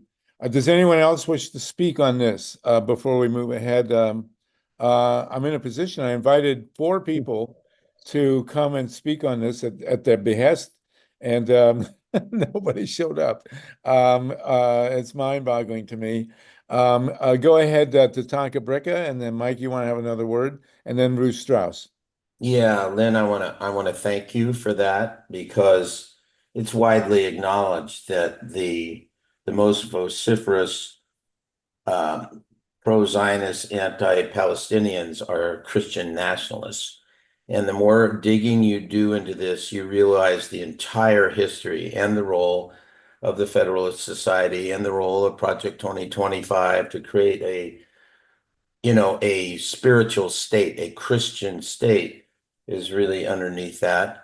And if there was one, I didn't want to take up any of Chase's time, but there was an interview with J.D. Vance recently, and he was talking about, yeah, I would put homes on Federalist land. And he was asking, what Federalist land are you talking about? And I know exactly what he's talking about, because the goal, if you go back 100 years or so, and you talk about the language that was used that time, and the goal of the right wing for the reservations in the U.S. was to make them citizens and take away their land, give them the same rights as all the rest of us, and take away their autonomy, take away their agency, take away, try to erase every treaty that's ever been broken, because they don't exist anymore. And that's the agenda of Project 2025, among other things. And this is a religiously, cult motivated right-wing campaign. Thank you. Thank you. Mike, we'll go to you in a minute. Ruth Strauss, and then Mike Hirsch. Are you unmuted, Ruth? Oh, There you go. yeah. I will back up what MYLA said. Yesterday's interview was, very illuminating, and definitely people should watch it. One of the things that he brought up, or else Ralph did, is that AID put out how, I guess a dossier or whatever, that people were being starved in Palestine, and that there was, basically almost, equivalent to famine. And we know that Israel was calculating calories even before all of this. But the thing that was interesting was that this came out as a government study and paper, and I believe Blinken denied it. And so, Blinken's on my speed dial now. And I think people should call him. It's absolutely ridiculous. I mean, it was already beyond ridiculous that we were sending bombs there and money. And now, we really are part of a war crime for that and for this. So just wanted to say that. Thank you. Okay, thank you. Mike Hirsch. Yeah, I wanted to add really, really quickly that what Israel is doing is sparking a wave of anti-Semitism around the world. And I think that if Israel really wanted to be a homeland for the Jewish people and really cared at all, I almost swore, but if they really cared at all about the Jewish people, they would not be doing what they are doing. They're making all Jewish people look terrible, and most Jewish people oppose what's going on, and most people in Israel oppose Netanyahu, but you'd never know it from the way things are going. And it's just, put it this way, bad acts have an echo effect that harms everybody. And evil is evil, no matter who does it, and Israel needs to stop doing it. They need to probably arrest Netanyahu, get him out of there. Sluggo, you and I have talked about, we have suspicions about Netanyahu's complicity in using violence to subvert the peace process when Yitzhak Rabin was in office and how he was assassinated. Netanyahu is a horrible, horrible person. And this goes to show that when a maniac gets in charge of a country with a military and an air force, carnage results. And I want to thank Tatanka for tying this in to how indigenous people in this country have been abused and harmed and plotted against, and also how it's tied into Project 2025. And Sluggo, I'd like to remind you that we do have a new friend, Connor Murray from Council for Livable World, and he's ready to come on as soon as we wrap this segment up. So we will do that. Thanks so much, and thank you, Sluggo, for having the courage to invite these contentious debates. But it reminds me, there was an old saying: "What if we had a war and no one showed up?" Well, what if we had a debate and only a few of us showed up? But it was a very good exchange of ideas, in my opinion. I appreciate that. And thank you, Steve Caruso. Then I'm going to say a word, obligatory, and anybody else that wants to jump in, now's the time. Steve Caruso? Yeah, at the beginning and the outset of this, Blinken was talking that Israel wouldn't have control of Gaza after this war. And I mean, Gaza, the whole of Israel, the country, is dominated by the Israeli military. Do they actually have a legal hold on the Gaza Strip, or are they just defending themselves and using that as an excuse to maintain the, well, now it's just a torture camp, but well, I don't know. Can anybody speak to that? And Stephen Sluggo, when we're talking about Blinken, for people who don't know, that's Anthony Blinken. And is he the Secretary of State? Yes, he is. Oh, so, my God. Steve, did you want to, is there anybody else that wanted to jump in? I'm going to wrap it up. This was very productive and fruitful and very civil. And it's mind-boggling to me that the 4 people that I had in line to lead this off with poetry, none of them showed up. But there you go. I do want to say my own personal view very quickly, which, I never discussed Israel. I've never been in a situation, other than these calls, actually, where a discussion of Israel ended amicably. I will say that my children are deeply, deeply concerned about the hostages. There are still 100. They are human beings. They are people. And I believe I cannot even begin to communicate the depth of my feeling about Netanyahu. Even bad language wouldn't suffice. I believe he is doing everything in his power to elect Donald Trump. I believe this war, well, there is a piece that was published in the Free Press. Steve, if you could put the link on that secret transcript, which posits the idea that the whole war was laid out by Putin, Netanyahu, Trump, and Sinwar, the head of Hamas. And people have to remember that Hamas was a creature of the Likud, and that Netanyahu for many, many years supported Hamas. And now we have these people, these poor Jewish hostages who were at a Woodstock, who are being tortured, and there are 100 of them, and our hearts are destroyed, are just utterly wrenched by their ordeal. And wherever people have attacked Israel on this, I substitute Netanyahu, and I believe that he is as evil. Well, my phrase for him is that he's the worst Jew that ever lived. But and as Mike has pointed out, is the #1 cause now globally of anti-Semitism, which really, really worries me, having a lot of grandchildren. That's my feeling about it. People can look at this satire that was published in the Free Press and never forget the hostages as we discuss what's happening in Gaza. This is a human catastrophe, and I believe that much of it, if not all of it, is motivated by the desire to make Donald Trump president again. I think it's a complete manipulation. And, as someone who has studied conspiracies over the centuries, I can name you 10 that are of comparable evil.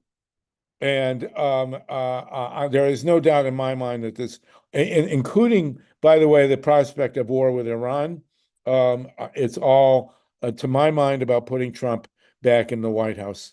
And it is not a stretch. You can read that piece that was at the Free Press, and let's just leave it at that. Again, we've managed to be civil here. Thank you very much, everyone. John Steiner, are you raising a hand, or you just, no? Okay. Anybody else who wants to jump in? I won't name names, but go ahead. Well, we've succeeded, and this will be the last, by the way. I'm astounded that my 4 instigators didn't show up, but I guess there's karma in that. And we want to move on now to other things. Mike, do you want to talk about who our next guests are, please? Mike, thank you so much. Thank you so much, Sluggo. I do see a hand from David Gray. So, David, I'm going to unmute you if you can say your piece, please. David? Yeah. Can you hear me now? Yes. We can. 4 Good minutes, deal. please. Yeah, I just posted a little piece that came from the United Nations Commission on Trade and Development that describes I think it's the unlimited potential of oil directly underneath Gaza. And this oil discovery happened at least 10 years ago, at least 2013. And that this press release from the United Nations describes it as hundreds of billions of dollars. Now, I've contended that the people that live above the mineral rights if you live above the mineral rights, then the people that want to steal the mineral rights have got to kill you. Otherwise, you've got the ownership and you get the deed. And I contend that that's what the Gaza incident is all about. They're trying to get the oil, and they don't care if they kill everybody because the mineral rights owners are the ones that get the royalties. Wow, that's interesting. And of course, it's another, not to get too far afield here, but this is what we're about. It's another argument for why the world has to go to 100% renewable energy.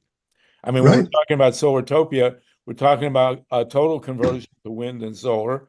And we now have a situation, thank you for that, David, and thank you for joining us. We now have a situation where the nuclear industry in this country is basically going through the scrap heap. These guys are such Luddites. You know, this whole idea of reviving nuclear power is a Luddite attack on Solartopia, which would solve the problem in the Middle East, or at least the bigger piece of it. Again, I'm contending, and Nancy has warned me that saying these kinds of things alienates other Jewish people. But listen, we've got to take our chances here. You know, I still believe that what's going on in this particular iteration of the horrors of the Middle East has to do with Netanyahu trying to put Trump in the White House. But nonetheless, the dependency on oil and from the Middle East is a root cause of this whole disaster. And if we succeed in converting the world to renewable energy, this becomes a non-factor. And we know that it's 100% possible to do it. We here in LA are working to put solar panels on every rooftop and to convert the 28 Olympics to 100% renewables. So, you know, there we go. Although I must protest. You have once again disparaged the valiant but misunderstood followers of General Ludd. Oh, yes. Really, my sincere apologies. And I hope to God that General Ludd wasn't Jewish. But nonetheless, yes, you're right. But the Luddite term has a clear meaning in people's minds, and these people are doing everything in their power to sabotage green energy going forward. Connor Murray, I don't want to be rude. I know you've joined us. You're from a very prestigious group. Thank you again, Myla, for doing that. Connor Murray, you've been brought to us by Mike Hirsch. You're from the Council for a Livable World, and which is misspelled, by the way, in your label, but that's okay. Connor, go ahead and talk to us about. I've heard of your group for decades, so let's get down to it. Yeah, well, thanks, Mike, for the invite, and thanks, Harvey, both for those kind words and also for pointing out my typo. I appreciate you for that. Yeah, so I mean, for those who aren't familiar with the council, it was founded in 1962 by Manhattan Project scientist Leo Szilard, who was active at the University of Chicago site during the Manhattan Project. And after the atomic bombs were dropped, well, actually, even before then, he was a staunch advocate against the use of nuclear weapons. So I'm going to take this a little bit further in the foreign policy direction after what you all were just discussing. He actually, for those who've seen the Oppenheimer movie, he is present. Our founder is present in the film alongside Rami Malek's character, trying to get Oppenheimer to sign the petition to not drop the atomic bomb on Hiroshima. And then after the war, continued and opposing the drive for the development of the hydrogen bomb, and eventually landed on founding this organization in order to help elect folks to Congress and also influence policy in order to create better nuclear weapons policy in this country. And we are a nonpartisan organization, and since 1962 have helped elect over 400 members of Congress from both major parties as well as independents. So the reason I'm here to talk to you all today is, I've been on the call for about an hour or so, and an hour and a half actually, and I've just been really inspired by all the great work that you all are doing I think there are, unfortunately, not enough people from my generation who are as committed to this kind of work as you all have been for decades. So, okay, point of information, David. What year were you born? For me, I was born in 1994. Okay. Okay. Thank you for that identification. You're really young. Yeah. But But you're 30. You're 30, right? You're 30 this year. Yes, okay. As of January, I've been 30. So just to say, I'm the political director here at the council. So I lead both our lobbying efforts in Congress directly, as well as our election work. And as it was discussed, earlier on the call, we're coming down to the wire here. And one of the things that the council is doing this Thursday, so 3 days from now, is we've partnered with J Street and Foreign Policy for America, and we're going to be hosting kind of an election webinar. I'm sure all of you are very active and knowledgeable on these issues, but if you want to hear a little bit more about kind of the future of progressive foreign policy, at least in the opinion of those three organizations, I'll be dropping a registration link as well as a link to the candidates that Council for a Livable World has endorsed for the 2024 election. And really, I think maybe the last thing that I'll say, I don't want to take up too much of your time on this great call, is to say that I believe we're really at an inflection point on nuclear weapons policy in this election. Unfortunately, the Biden administration's policy on this topic has not been a home run over the last 4 years, but I think, as has been said in the context of other issues, we know that the alternative would be so much worse. But just to give you a little bit of a sense of what they might be pushing for, there is actually mention of nuclear weapons in Project 2025, where they call for the prioritization of investment in nuclear weapons over other conventional military capabilities, and also a rejection of arms control if it, quote, continues to fail, which is, just factually incorrect, given if you compare where we were at the peak of global nuclear arsenals to where we are today. And then the last thing I'll say is Roger Wicker, who is currently the ranking member of the Senate Armed Services Committee, but of course, if Republicans take the majority in the Senate, would become the chair of that committee. He released earlier this year a 21st century peace through strength blueprint, which calls for all sorts of increased investment in the military, but also in nuclear weapons specifically. So I'll leave it at that. If anybody has questions, I'm happy to address them now, and I'll drop those links in the chat. Well, I actually have two things I'd like to say to you. First of all, Leo Szilard is one of the great heroes in human history. And he, he's the one who originally drafted the letter that Einstein took to Franklin Roosevelt that got the Manhattan Project going. But then Leo Szilard, if there was anybody I'd want to meet in history, he'd be very high on the list. He really worked hard to prevent the dropping of the bomb on Hiroshima. And he circulated a petition, which quite a few members of the Manhattan Project did sign, and took it to Harry Truman, or had Einstein take it to Harry Truman, and Truman blew him off. And I will say that one of the main reasons that you might have, I don't know if you ever read The Making of the Atomic Bomb by Richard Rhodes, but sorry to go into the history here, but I know a lot of people are eye-rolling here, but it's critical to understand. When Truman was making the decision as to whether or not to drop the bomb, his chief advisor was a guy named Jimmy Burns, a Democrat from South Carolina.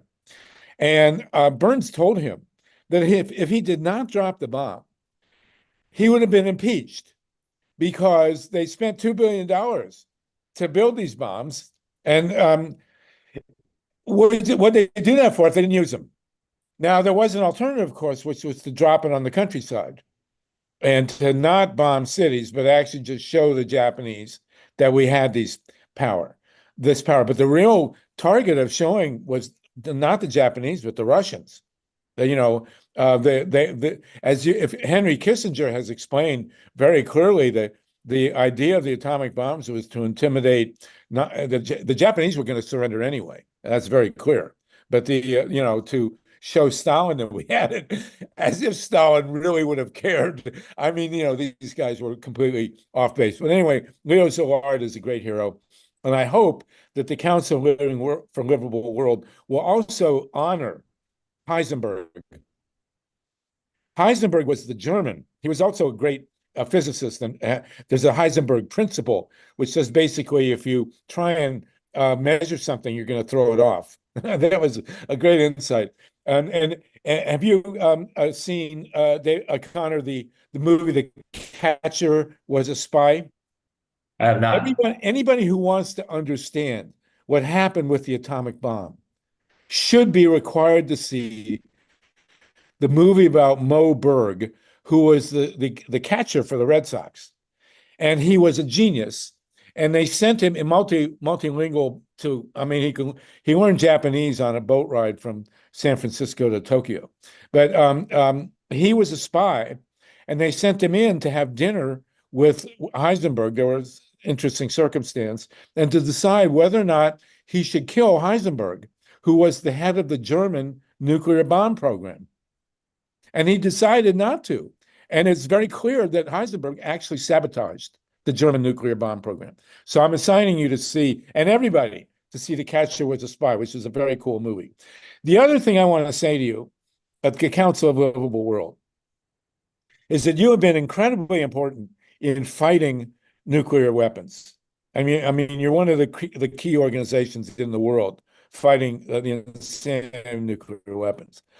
I would urge you to adopt, if you haven't already, I'm speaking from ignorance, and expand the campaign to abolish nuclear power plants.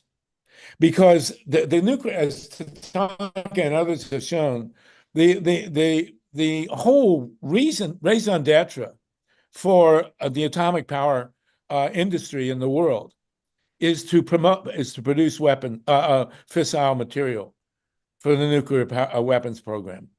And without commercial atomic power, I don't think we'd have the wherewithal to have nuclear weapons. And especially in this day and age, when the facilities are being so closely watched for their environmental and fiscal impact.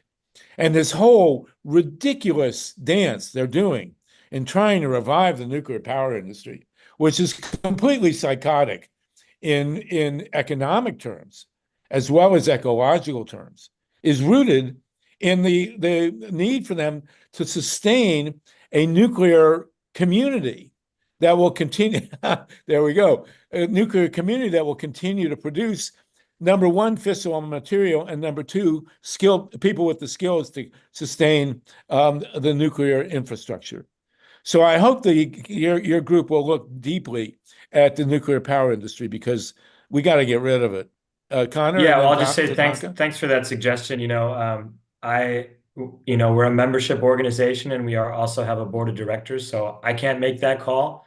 But I certainly, hear what you're saying and take it on board. And just briefly, I'd like to say that one thing we have adopted, which is, in line with what others have been saying on this call, is, addressing climate change as much as an existential threat, of course, as nuclear weapons, and also addressing the fact that they're actually, in our opinion, interlinked with each other. So as the effects of climate change become more and more dramatic, and as more and more nations, kind of are feeling threatened by the effects of climate change, we think it increases the risk of conflict in general. But of course, as long as nuclear weapons are present in the world, it also increases the possibility of nuclear weapons being used in a conflict. Yes. And Tom, I'll get you in a minute, but we're now at the situation with the war between Russia and Ukraine. We have two major so-called commercial nuclear facilities in war zones. Zaporizhzhia and the one that we know where Ukraine has invaded Russia. This is over the top. I mean, all it will take is one shell into either one of those nuclear complexes to turn Russia and all of Europe into a nuclear wasteland. And this nightmare at Zaporizhzhia, and I keep slipping the name of the facility in Russia that's been surrounded by the Ukrainians. And every other day I read an email accusing one or the other of attacking the nuclear facilities. Someone's always attacking Ukraine, saying they're going to blow up Zaporizhzhia, attacking Russia, saying they're going to blow up Zaporizhzhia. The point is, they exist in war zones. They shouldn't be there at all. So again, and I will point out, by the way, Connor, that young as you are, I do have a daughter younger than you. So there we go. Go ahead. She was born in 1999. Go ahead. Yeah, Tatanka, I want to please. thank you, Connor, for showing up. I almost applied for a position in Council for a Livable World 4 or 5 decades ago, in between, when the money was down, in between some organizing activities I was doing. I'm really moved by Leo Szilard. He is a hero of our human family, and it's the same forces, the same corporate forces that are climate deniers to keep their control on energy is the same ones that are pushing to keep disclosure of all the nefarious activity with UFOs, which is directly, Wright-Patterson Air Force Base in Ohio and the Lockheed base down in southern part of Alabama. Anyway, the same forces that are supporting the nuclearization of the weapons program to the hilt are the same ones with climate change. But what I wanted to talk about was in this history of Harry Truman and his role. Probably everybody in this call is aware of this, but it became really clear with me in one of the other good things that Oliver Stone did, despite we're still waiting. Harvey's still waiting to hear from him to accept his offer to debate him on his terrible film promoting nuclear energy.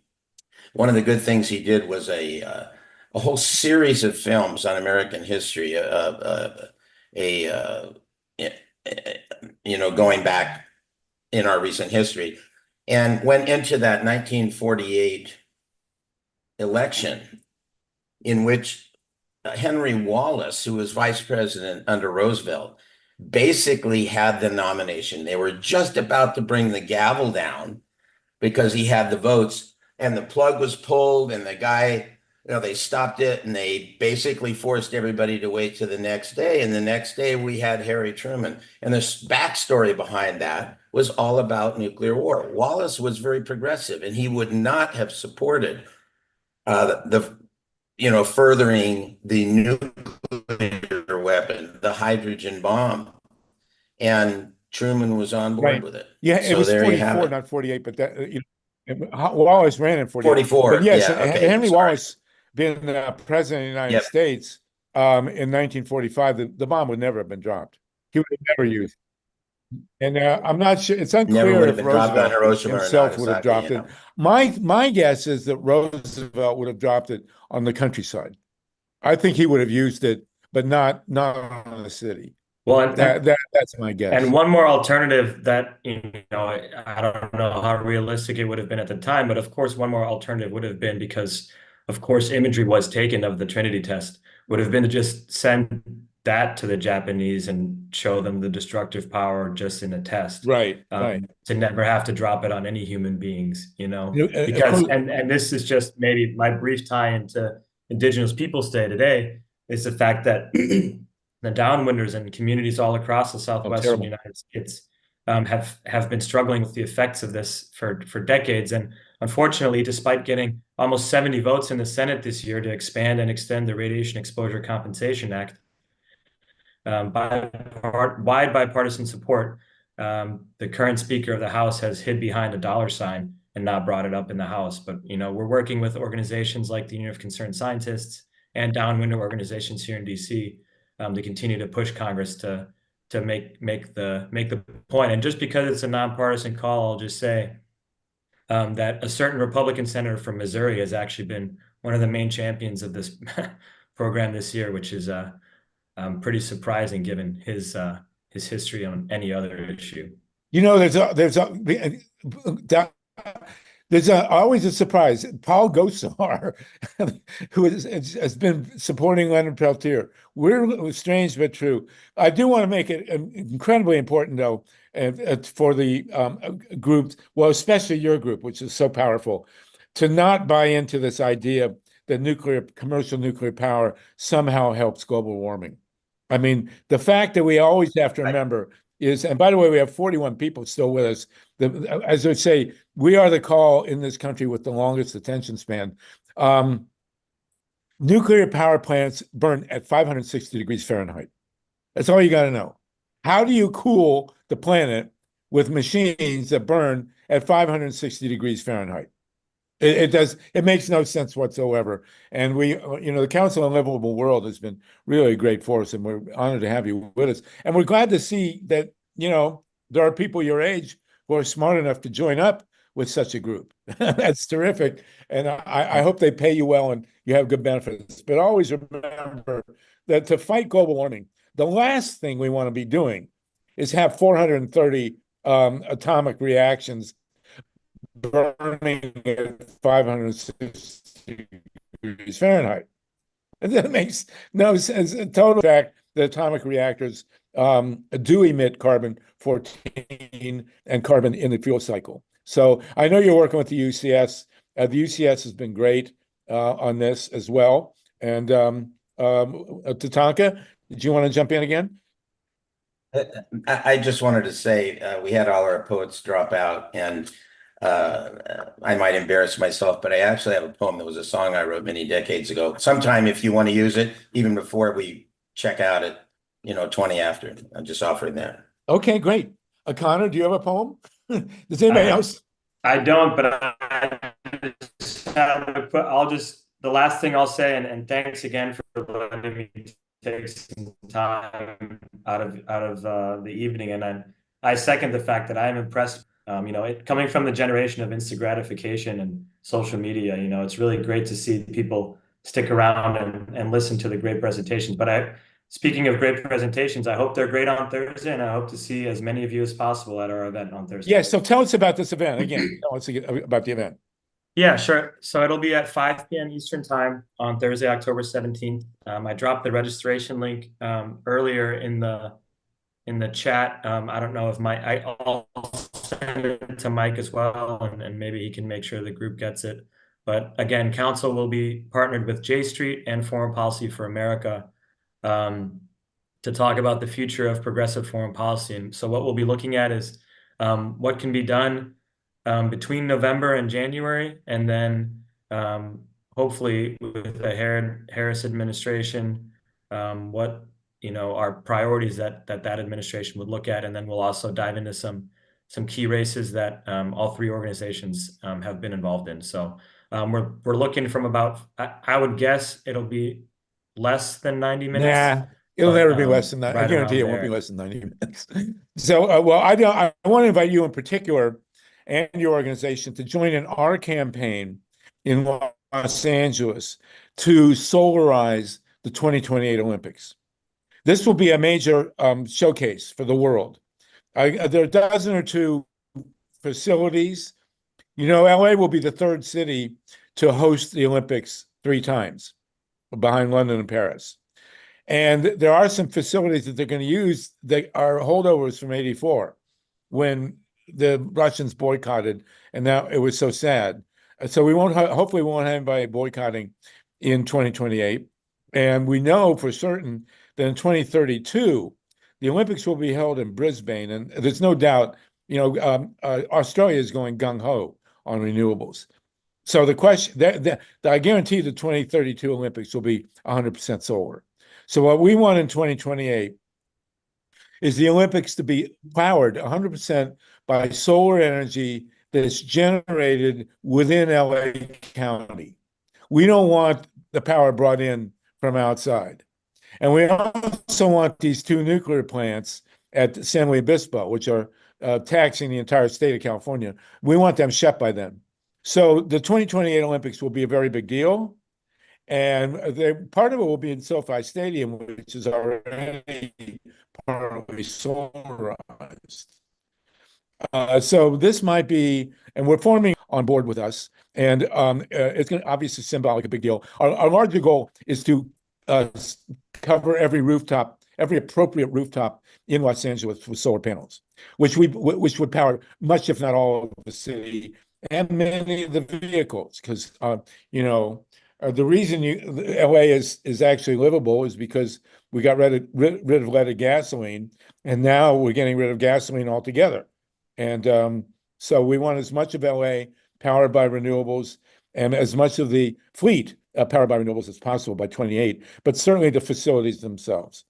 So this, should be a nonpartisan a deal, which might be good for the council, and we love to have you on Again, I board. appreciate the invite, and I'm happy to take it back. One thing at a local level that you might shoot for even sooner than the Olympics is, of course, the World Cup in 2 years, which will also have games held at SoFi Stadium. Really? I had no Yeah. I had no idea. Where is the final World Cup being held? Oh, I don't know about where the finals being held. Mexico, at least in the group phase. And it, of course, is another massive global spectacle. But I'm 90% sure in saying that there will be matches at SoFi Stadium. Well, having grown up in Ohio, I don't know anything about soccer, but listen, that's a great tip. And MYLA will have to mention that on our California Solartopia radio show that the World Cup is it both men and women? This will be the men's World Cup. I am not sure where theirs will be. Of course, they're offset by 2 years, but not in the United States. My ignorance is showing. All right, well, listen, that's a deal. We will sign up the World Cup, and if you can get the Council of Livable Worlds onto our coalition for Olympics committee. So we're putting an S at the end there.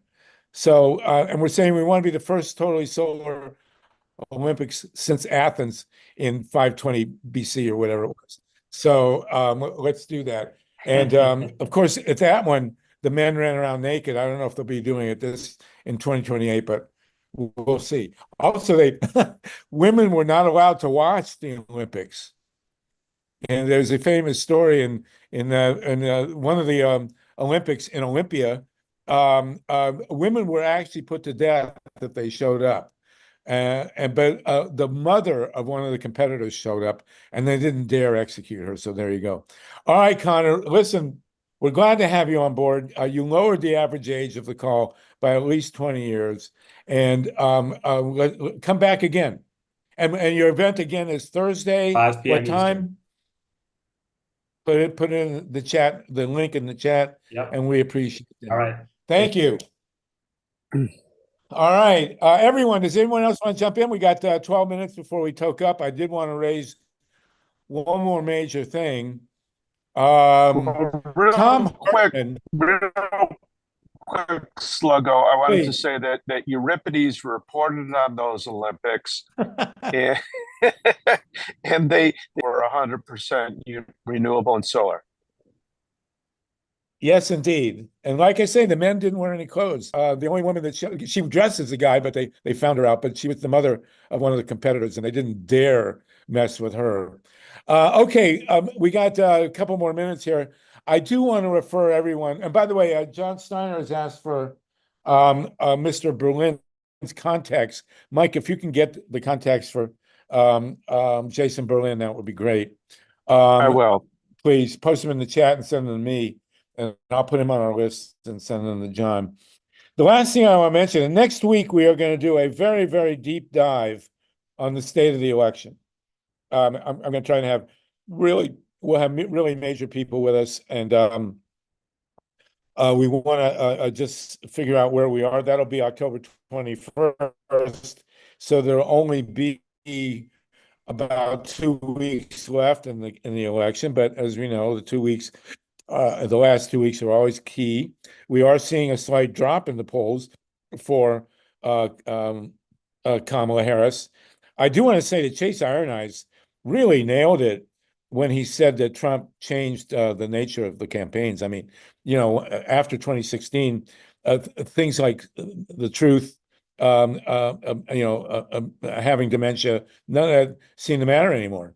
And we're still looking at that. But we're also hoping that it doesn't matter that you're a woman of color. So let's see how we're deep into this.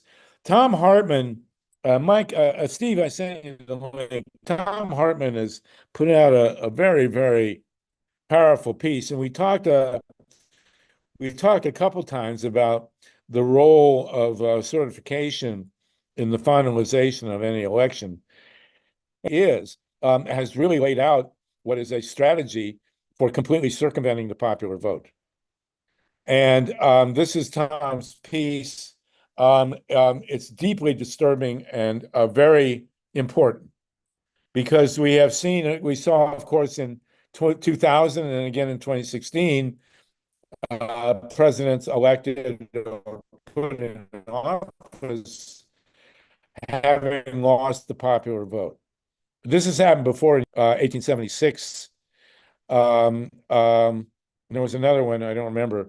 But at any rate, this piece by Tom Hartman, I have to recommend to everyone. It should be required reading for next week's Zoom call, because we will have Ray and Andrea and hopefully Greg Powell will join us and others to really get. I want Alan Minsky to join us.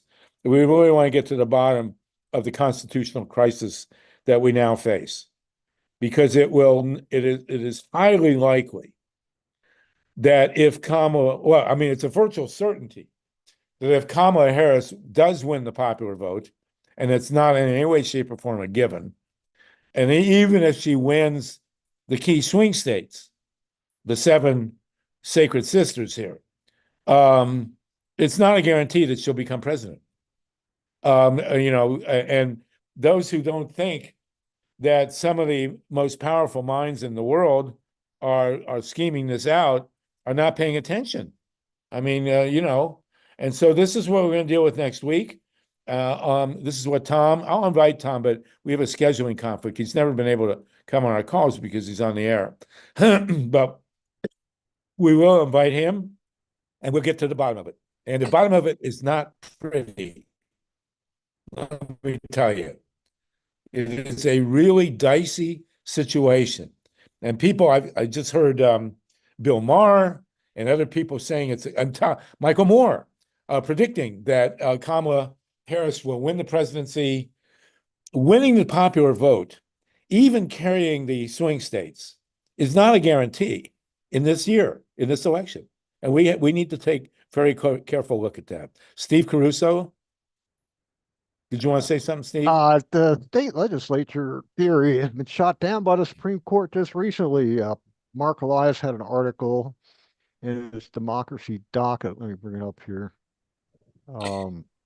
Steve, you raise a very good point. That said, don't put it past this Supreme Court to have a November surprise where they would be willing to reverse themselves. We can't really take anything for granted, but thanks for bringing this up, Stephen. Good point. The real surprise, they're talking about December 11th now. Greg Powell has raised that date with certification. And the real surprise that we want to worry about is the January surprise, January 20th. Who's going to be up there? Or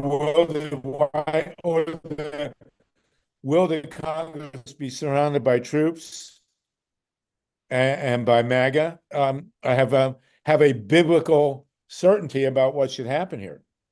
So, forewarned is forearmed. Everybody, there will be a quiz on Tom Hartman's piece, and it will be next week in our call. Lynn Finerman, did you want to jump in? Lynn, are you muted? Go ahead. Can we hear you? I can't hear you for some reason. She got All right. Here she is. You do have a hand. We have 6 minutes. Yeah. 6 minutes till 4:20. So anybody else want to jump in?